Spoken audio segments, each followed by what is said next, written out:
Hey guys, Garlic here with another 2004scape video for you guys. Hopefully you enjoy this one. This one was a suggestion, I believe, from Karsten, and he said it would be a good idea to make a video based on the different transportation methods and the different jewelry that will be in 2004scape on members release. Now, originally I was going to sort of do both of those things in one video, but as I was sort of doing a bit of research in the different transportation methods, I realized that this video might sort of get quite long, so I'll probably split this up into two videos. This one will be about the different transportation methods, and we'll do another one on the jewelry. I know a lot of people are talking about, crafting different pieces of jewelry and the different uses they'll have. So I'll probably make a video in the future about, which ones will and won't be in the game, and if they are in the game, what limitations they might have compared to what they can do in old school. But this one, I think, will just be solely focused on the transportation methods. So just before we get into the video, guys, I just want to say a big thank you to everyone that has been subscribing so far. I think last video I was talking about we were getting close to 500 subscribers. We've smashed right through that a couple of days later, and we're over 600 now, which is absolutely wild to see. So thank you again for your subscriptions and your viewing on the streams and the likes and the comments and all of that good stuff. But with all that sort of said and done, let's get into this video. And first, what I want to do is go through the transportation methods that are in RuneScape but will not be in 2004scape on members release. You'd have to wait for these ones. We'll get these out of the way, and then we'll go into the ones that you actually will be able to use. So the first one that won't be in the game just yet is the hot air balloon transportation method.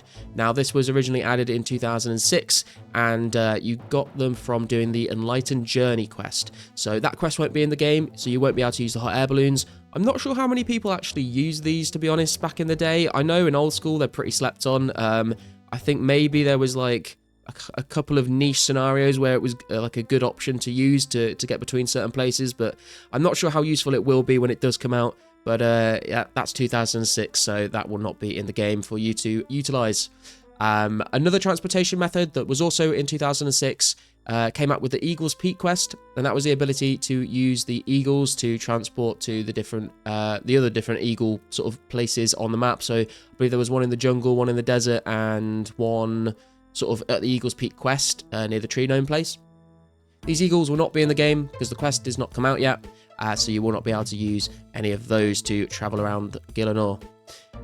Another one after that is the magic carpets. Now, these were added in 2005, and I believe they added more as the desert sort of grew and they added new places. But the magic carpet rides, I know we're not going to have very much of a desert to explore, but there will be a little bit of it to be able to do the tourist trap quest. But there won't be any magic carpet rides in the desert for you to use either. That was 2005 that they were added. Another transportation method that's quite popular, I think, in old school, but will not be in the game, is the obelisks in the wilderness. These were actually added in 2006, so you will not be able to use the wilderness obelisk to teleport around the wilderness. You're going to have to wait a little while for those to be added, and you're just going to have to run around and hope you don't get PK'd. In a similar vein as well, in 2006, fairy rings, a very, very, very big and popular way to get around the game, using the Drayman staff, finding the fairy ring. And I think originally when these were added, you would go like straight to Xanaris every time, and then you'd have to redial like the code you want to get there, and then they updated it later. That would require the Fairy Tale Part 1 quest to do, so that won't be in the game just yet. So no fairy rings to get around the game either. You're gonna have to really think about how you're gonna travel around, like what order you're gonna do things in, prioritize different tasks to save yourself a lot of running around. The teleports that you can unlock are gonna be super valuable, and I think lore runes, they're gonna be expensive. People are gonna need to travel around, and the lore rune altar wasn't added, so no one's gonna be rune crafting them. So teleports gonna be very interesting to see just how expensive some of these methods go. Another transport method that will not be in the game, was not added until 2006, is the charter ships. Both the charter ships, in the case of being able to actually use them to travel around, and also being able to like trade them to buy things like buckets of sand and seaweed, they were not added to the game until 2006. So no charter ship in between different ports in the game, and no charter ships to buy your crafting supplies from Molten Glass. Unfortunately, you'll have to find those another way. Another update that came out in 2006 that I thought came out a lot earlier. I assumed this was in the game, but I just never checked it. But canoes will not be in the game. So I'm not sure, again, whether this was like a popular method of travel, really. I don't think they were used that much. But being able to, make a canoe in Lumbridge and get up to Varrock or even into the wilderness, that was not added until 2006. So you won't be able to make yourself a canoe. And another kind of similar one to canoes is the Ogre Boat between the Faldip Hills and Karamja. This is kind of a niche one. I think there's probably a lot of people that didn't even know that this was in the game. But this was released in 2006, and you'd be able to speak to the ogres, and you do the quest. I can't remember which quest it is, but there's a quest you would do around the ogre place and on Karamja, and basically after doing that, you would unlock the ability to travel between Faldip Hills and Karamja, which is kind of like a niche, like, direction to travel. Like, I'm not sure why you'd want to go between those two places, like, regularly, but that option will not be available to you until the 2006 updates come into the game. Some more obvious ones now. The teleport tablets. Again, these just won't be in the game because you would need to have construction to be able to build the lectern in your house and make these with soft clay. I know that these are, these were probably one of the biggest teleport and transportation updates that's ever entered the game.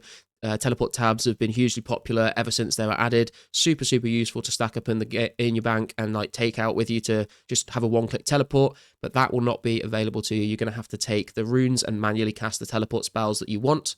And again, teleport scrolls from clues will not be in the game. I did cover this briefly in my clue video, but you will not be able to get those as rewards from clue scrolls. They were not added till a lot later. Another bit of a niche one as well that we won't have access to is going to be the Skull Scepter. Obviously, at the moment, we don't have a Stronghold of Security in the game, and you would need to go and kill, and get the skull pieces from different monsters in the Stronghold of Security. But that Skull Scepter was not actually added until 2006, so you won't be able to have access to that.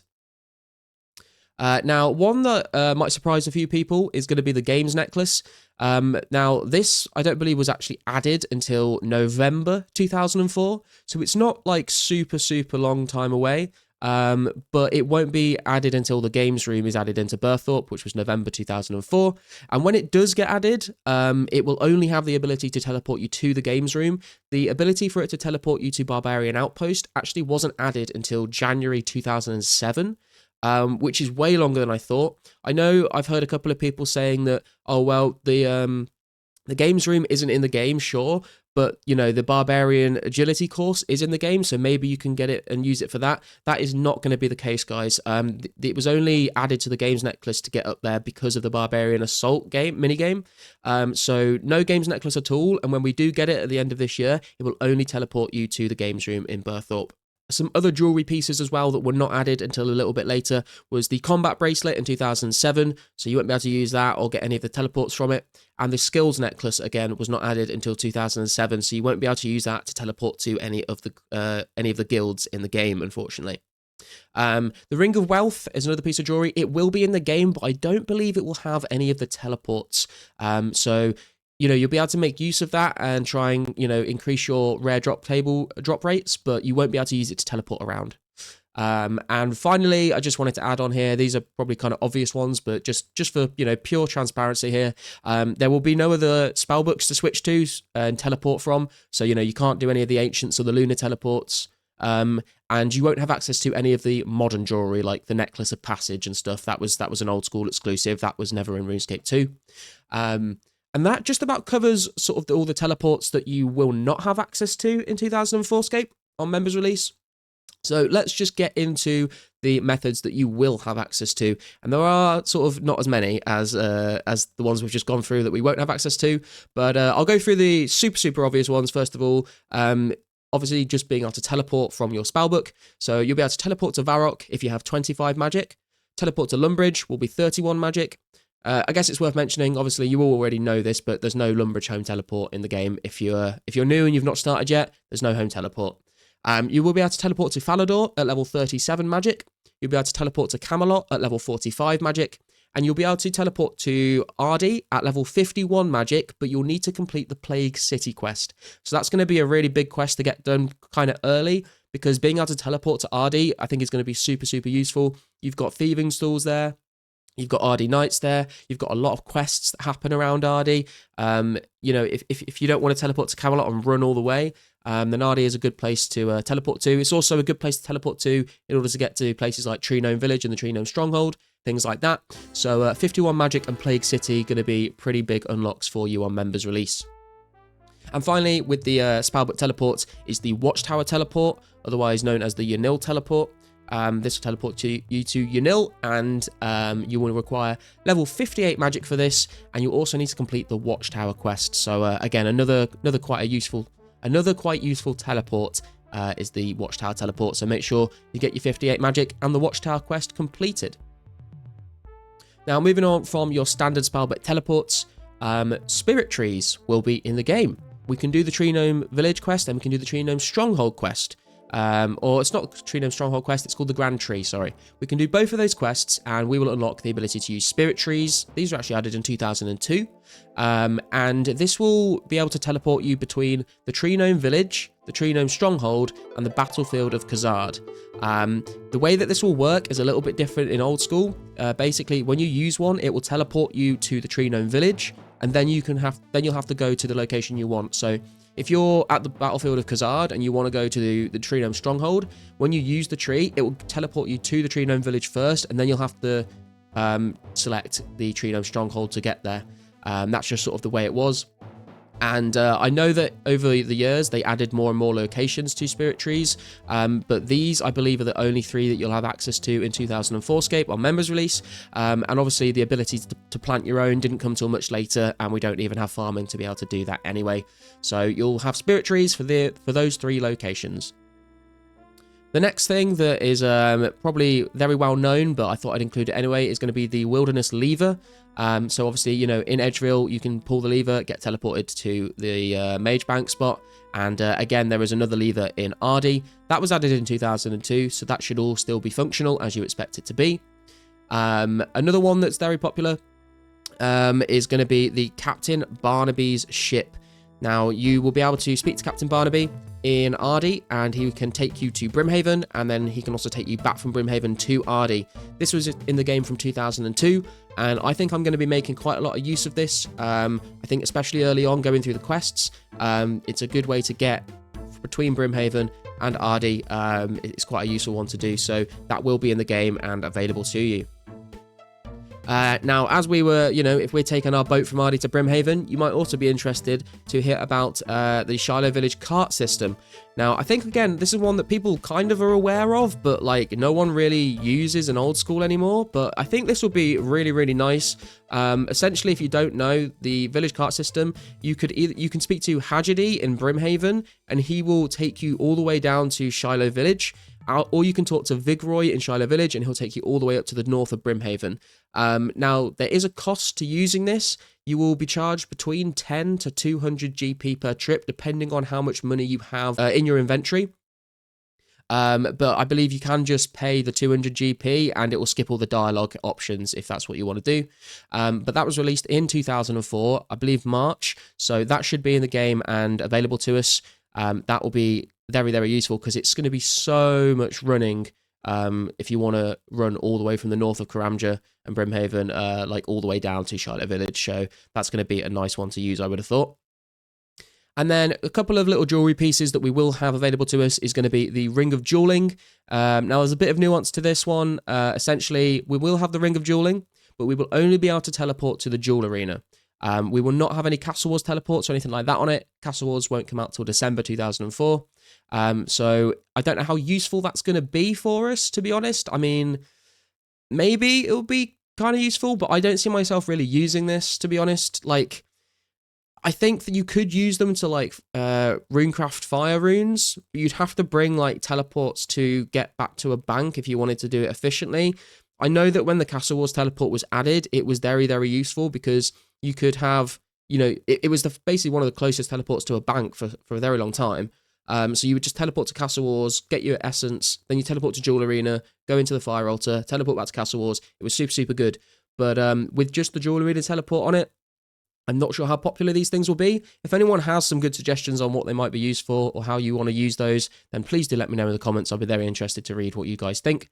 And finally, the Amulet of Glory will be in the game, being able to teleport you to Alcarid, Draenor Village, Edgeville, and Karamja. It took me so long to remember which one I hadn't mentioned there.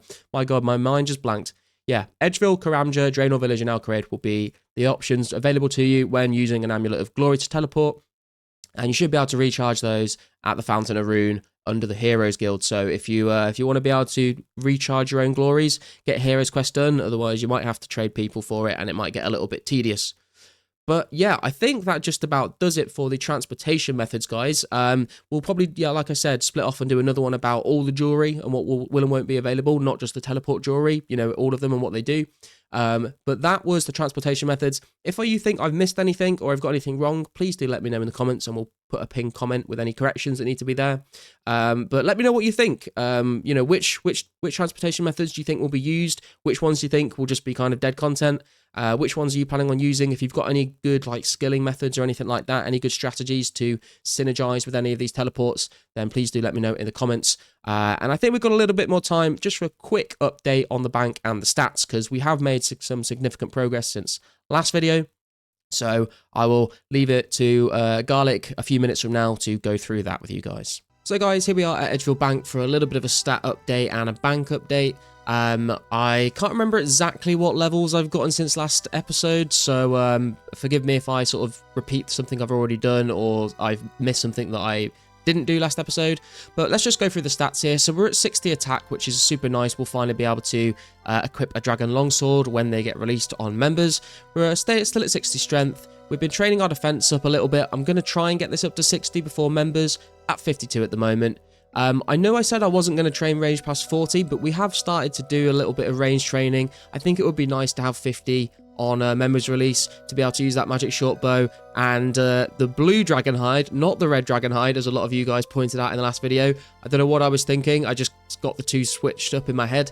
In the last video, I said that you need 50 for red D hide, but you need 50 for blue. Red is level 60 ranged. But we'll see if we can get that up to 50. I'm not sort of super attached to getting that up to 50 before members, but we'll sort of, you know, chip away at it over time if we have the free time to do so. We're actually up to 47 prayer now as well, which is super nice. We've been killing a lot of hill giants, and I've started to kill some moss giants as well more recently. So prayer's just going to slowly trickle in over time as well. We've got up to 61 magic. That's a nice level to have. We're still not quite at the level that we need for the Mages Guild. Maybe we'll get that, maybe we won't. I'm not, like I said, again, not too attached to getting this one up to Mages Guild level just yet. Just sort of a thing that I'll work on as I go. 44 rune crafting. I'm going to be able to craft my nats when members drops, when I can finally get my hands on a nature talisman. 50 crafting, that hasn't moved at all. Crafting's kind of horrible to train at the moment, so maybe we'll train that a bit more in the future with some maybe some members methods, or crafting some vials or something like that to train herblore. We got up to 60 mining, which is super cool. I got to 59 and then used the dwarven stouts to get into the mining guild and just mine some coal. And we got ourselves up to 60, so we can just enter the mining guild without needing to do that anymore. So I'm happy with that. We have smithed a lot of the stuff that was in our bank, and we've got ourselves up to level 52 smithing.